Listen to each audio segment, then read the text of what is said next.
भगवान श्री कृष्ण गीता में कहते हैं कि जो संपूर्ण कामनाओं का त्याग कर देता है उसे शांति प्राप्त हो जाती है।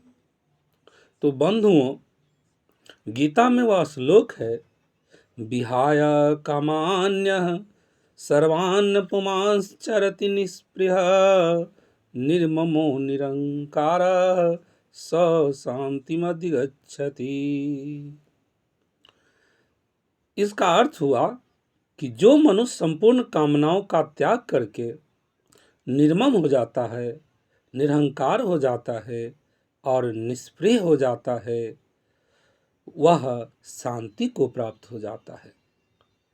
तो वास्तव में इस बात को कई महात्मा भी अलग अलग अपने ढंग से भी कहते हैं।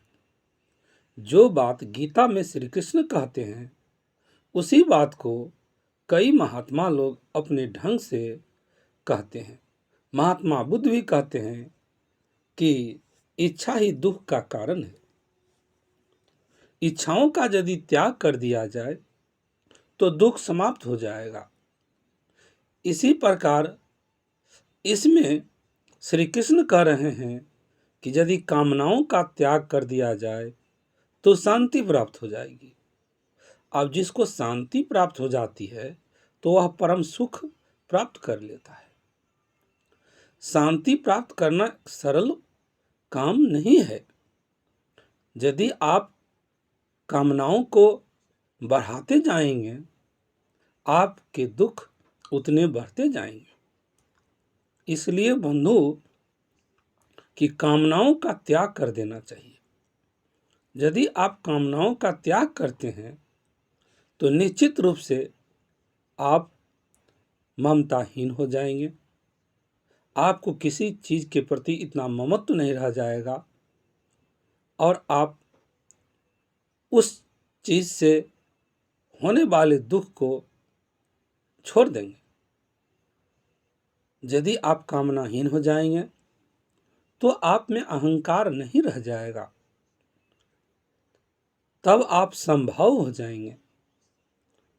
यदि आप कामनाहीन हो जाएंगे, किसी चीज की कामना नहीं करेंगे तो निष्प्रिय हो जाएंगे।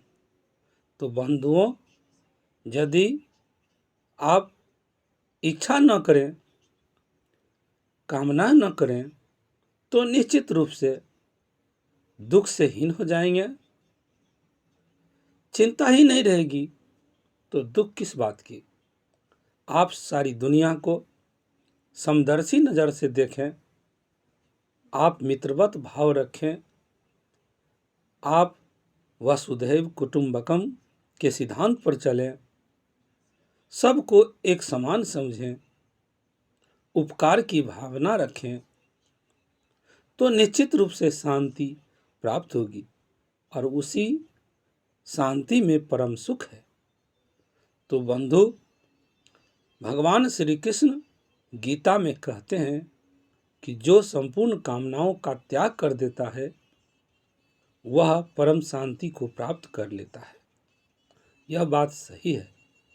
कई महात्मा लोग अपने अपने ढंग से इस बात को कहते हैं कि कामना ही दुख का कारण है, इच्छा ही दुख का कारण है। तो बंधुओं, भगवान श्री कृष्ण की बात को हमें आत्मसात करनी चाहिए और समदर्शी नज़र से दुनिया को देखनी चाहिए। वसुधैव कुटुंबकम के सिद्धांत को अपनाना चाहिए।